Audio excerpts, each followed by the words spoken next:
Welcome. Today we're doing a deep dive into Scenaria DNA's trend report, focusing on the themes we saw at CES 2025. It's called How We Live with Technology in 2025, right? Right. And, as AI hosts, it's fascinating to see how technology is constantly evolving and reinventing itself. It really is. And this report uses an interesting methodology, culture mapping, to analyze all this. Culture mapping. Can you explain that a little more? Well, it looks for patterns and analyzes language across different areas, to try and figure out emerging cultural trends. And from that, it can kind of predict how those trends will play out. So it's all about understanding how tech, culture, and society all interact with each other. Exactly. And one of the big things that stood out in this report was a pretty significant shift. It seems we're moving away from this idea of tech utopianism Yeah. and more towards something they call tech realism. Yeah, it's like CES 2025 was less about how technology can bring us isolated convenience and more about how it can help us tackle the big challenges, like climate change and improving overall societal well-being. This shift was really noticeable in the keynote addresses. Like NVIDIA CEO Jensen Huang, he talked about AI's potential to be more than just a tool, but actually a partner in our progress. He was emphasizing how crucial it is to really integrate AI into our systems if we want to take on these increasingly complex challenges. And Martin Lundstedt, the Volvo Group CEO, echoed this sentiment. Definitely. He talked about transportation being essential for prosperity, but needing to also create sustainable and decarbonized systems. Yeah, their focus on things like electrification, automation, and safety, they all point toward taking a more ethically responsible approach to technology. Absolutely.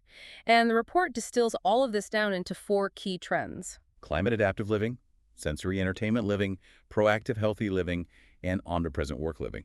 And along with the culture mapping analysis, it gives us a pretty interesting glimpse into how our relationship with technology is evolving. But before we dive into all of that, it's worth looking at where home technology stands today. In a post-pandemic world. Right. Because while the pandemic certainly made us rely more on technology, it also brought up some, concerns. Yeah, we were forced to embrace technology for work, school, even just to stay connected with people. But it also highlighted issues like social isolation, misinformation, all that. And there was the whole question of how all the screen time was impacting our mental health. Absolutely. The report mentions a survey from the American Psychological Association back in 2021. 67% of participants said they were interacting less face-to-face. It's a lot. And author Jonathan Haidt did research that found 59% of adolescents felt their anxiety increase because of heavy social media use. So it creates this kind of tension, right? Definitely. Consumers are more skeptical of technology, concerned about its huge role in our lives. But at the same time, corporations are still pushing technology as the be-all and end-all solution. Sometimes without fully addressing those concerns and potential downsides. So it begs the question, will all this lead to a more human-centric approach to tech? A design philosophy where technology empowers individuals and communities instead of just connecting them. I mean, will it? It's a great question.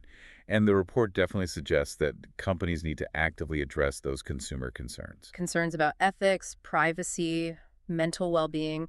That's how they'll rebuild trust. So technology serves humanity's best interests. Exactly. And it leads right into another important point, rethinking post-pandemic technological affordances.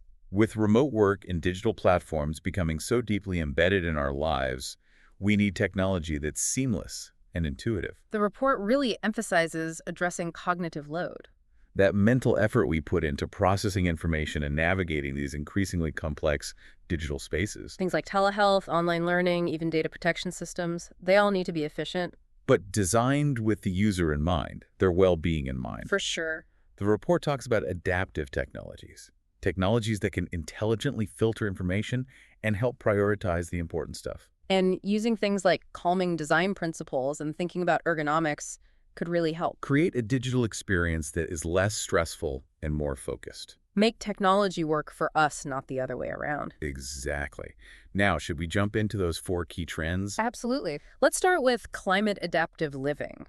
So this trend basically covers a whole bunch of innovations focused on things like food security, zero waste, and adapting to our changing climate. And the increasingly extreme weather events we're seeing. And what's really interesting is this shift from individual actions to more collective tech-assisted solutions. It's not just about me and you making sustainable choices anymore. It's about using technology to create systemic change. And CES 2025 had some amazing examples of this, like the Aper Irrison Smart Irrigation System. This thing simulates natural rainfall patterns. Massively reducing water waste in agriculture. Think of the impact if everyone used it. And then there's Midbar Air Farm's Food ARK. It's basically a smart farm, inflatable and flat packable, so you can set it up anywhere. It recycles water, optimizes growing conditions. It means you can grow food sustainably even in tough environments. And Plantiform had their Smart Indoor Garden, which uses NASA's fogponics technology. You can grow produce year-round no matter what the weather's doing outside. It could totally revolutionize urban farming. Imagine, no more food deserts. Now let's take a look at the culture map analysis for this trend. Climate adaptive living.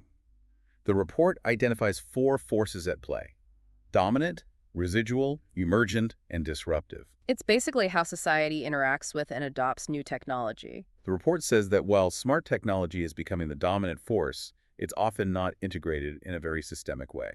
And those traditional practices, like conserving water, they stick around, but they're not always effective at The scale. residual forces. Right. But then you have these emergent innovations like modular living spaces and urban microecosystems.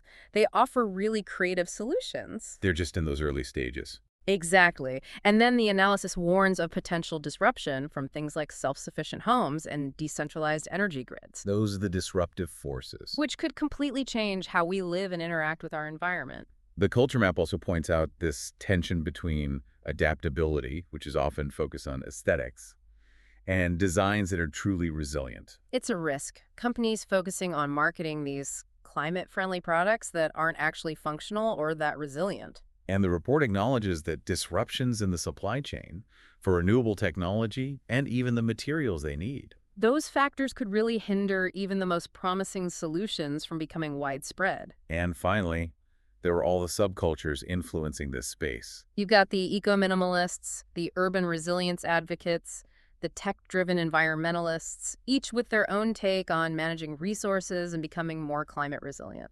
So much to unpack there. But moving on to sensory entertainment living. How about that? So this trend is all about technology becoming an extension of our senses, creating these incredibly immersive entertainment experiences. We're talking AI, augmented reality, virtual reality, haptics, spatial audio. All blurring the lines between the physical and virtual worlds, turning our homes into these dynamic, multi-sensory environments. And CES 2025 showcased some really cool examples. Oh yeah, like X-Runner by New Jack. This headset-free XR platform. You can move around freely and interact with the metaverse in real time. Imagine that, experiencing a virtual world without being tethered to a headset. And then Sony had their Bravia Theater quad wireless speaker system. With that 360 spatial sound mapping technology. They create these phantom speakers that basically envelop you in this immersive cinema-quality audio. Home theater that feels like an actual auditorium. Amazing. And there's the Happily Minverse 3D touch mouse. It lets you actually feel digital objects. Haptic feedback that makes virtual design and gaming so much more immersive. That's so cool. But the culture map analysis for this trend brings up some important points. Like exclusivity. A lot of these technologies are really expensive. Not everyone will be able to afford these immersive experiences. It could lead to a digital divide in entertainment. But the report suggests exploring things like subsidies or public-private partnerships. To make sure everyone has access to these transformative It technologies? shouldn't be a luxury, right? Everyone deserves to experience it. For sure. And then there's the ethical side of things. Content creation and access within these virtual spaces. Yeah. The lines between reality and virtuality are blurring.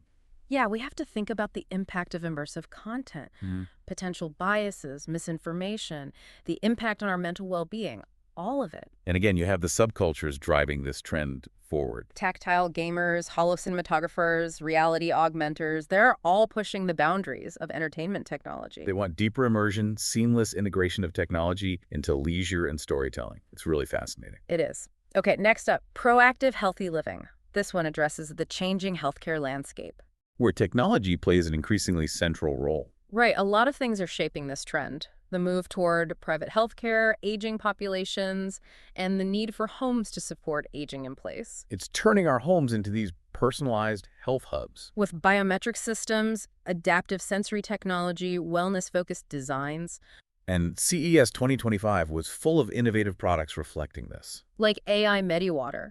It gives you personalized hydration recommendations based on your biometric data. And make sure you're getting enough fluids throughout the day. Then there's ProxGUI Air Shifter, a smart ceiling fan that adjusts airflow and even purifies the air. It creates a healthier and more comfortable home, especially for people sensitive to air quality. And PT Bro Hlis, a wearable that uses stimulation and microcurrents to manage pain. Non-invasive pain relief. Sign me up. It could potentially reduce reliance on medication. Right, and give people more control over their pain management. Amazing. But the culture map analysis for this trend does highlight a potential tension. Between creating accessible care hubs and the possible inequities that could come with privatized health solutions. Yeah, personalized healthcare is great, but we need to make sure everyone can access it. Absolutely. And the report also cautions against relying too heavily on AI in healthcare. Emphasizing the risks that come with data breaches. As healthcare data becomes more digital and personalized, privacy and security are paramount. There are concerns about misuse of data and the need for strong ethical guidelines. And the subcultures, oh, they're really driving this trend forward. You've got the DIY health optimizers, the biometric data enthusiasts, the aging-in-place advocates. They all want greater autonomy over their health, which is understandable. But we have to be mindful of data security and equitable access to these technologies. It's a balancing act for sure.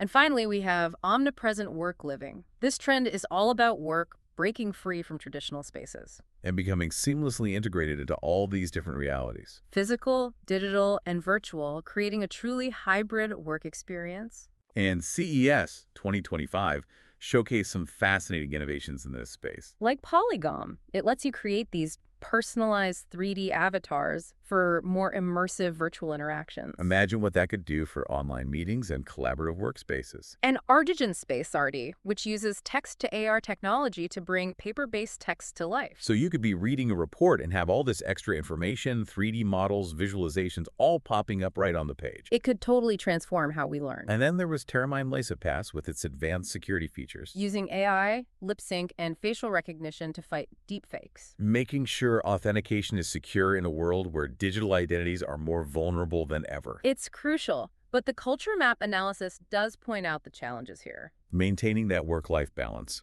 Mitigating risks like burnout and surveillance in an always-on work environment. The potential for XR-driven collaboration is exciting, and these modular AI workspaces are popping up. But it's a slippery slope when work becomes truly omnipresent. How do we protect our time, our privacy, our mental well-being? That's the million-dollar question. And as always, you have the subcultures shaping how this all plays out. The digital nomads, the Zoom fatigue fighters, the visibility strategists. They're all pushing for solutions that prioritize well-being, equity, a healthy integration of work and life in this increasingly blended work environment. It's all connected. It really is. These four trends show us how technology is being reimagined in this post-pandemic world. The focus is shifting. From individual convenience to collective well-being. And addressing shared challenges. Before we wrap up this part of the deep dive, the report also briefly touches on a few broader trends. They provide even more context for these four key themes. And we'll explore those next. They offer a really valuable glimpse into these larger societal shifts that we're seeing. One that stood out was deepfake normal.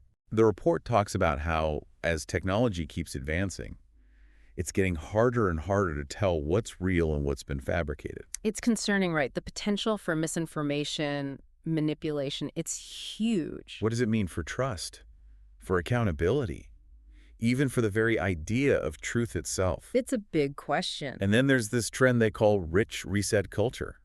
It seems like more and more affluent individuals are reevaluating their priorities. Looking for experiences with more meaning, a greater sense of purpose. Maybe it's a reaction to the pandemic or a growing awareness of the inequalities in the world. Could be. Another interesting one is the emergence of smart, dumb hybrid cities. Cities that try to find that balance between technological advancement and human-centered design. Embracing technology for things like efficiency and sustainability. But also prioritizing green spaces, community interaction, keeping things human scale. We need cities that are innovative but also livable, where technology serves the needs of the people without sacrificing quality of life. Absolutely.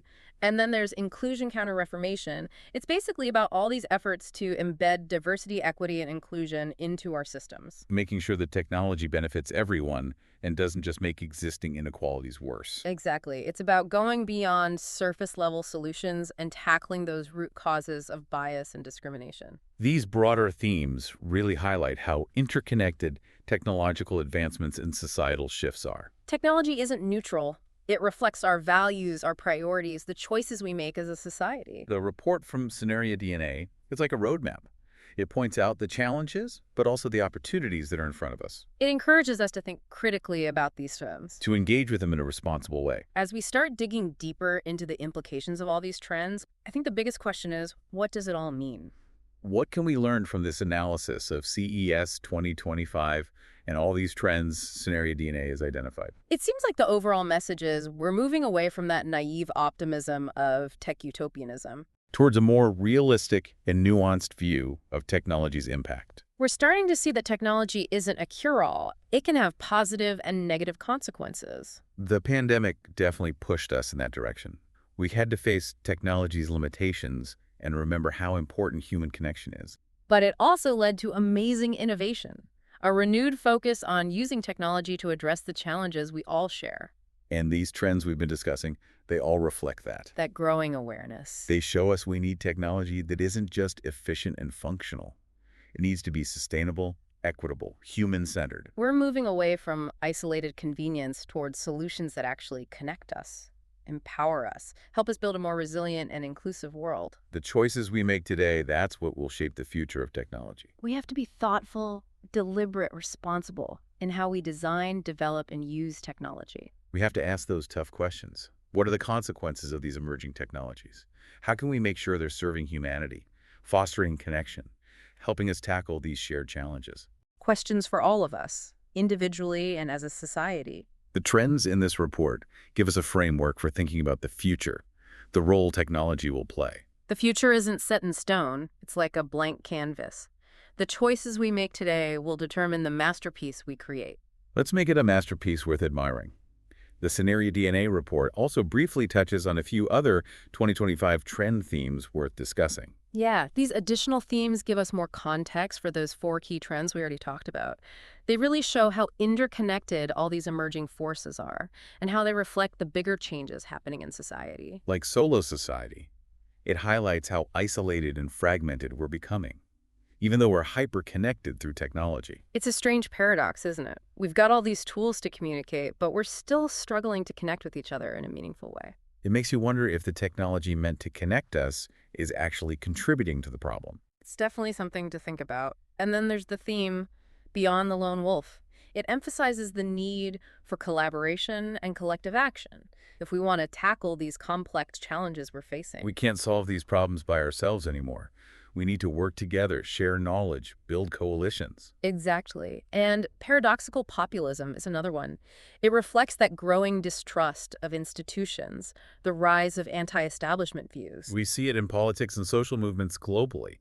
People are looking for different narratives, solutions that come from outside those traditional power structures. It raises questions about technology's role in shaping public discourse, the need for more transparency, more accountability. And then there's intergenerational animus, that growing divide between generations, often fueled by different values, experiences, perspectives. And technology just amplifies it. Different generations adopt and use technology in their own ways. It's important to find ways to bridge that gap, to foster understanding across generations.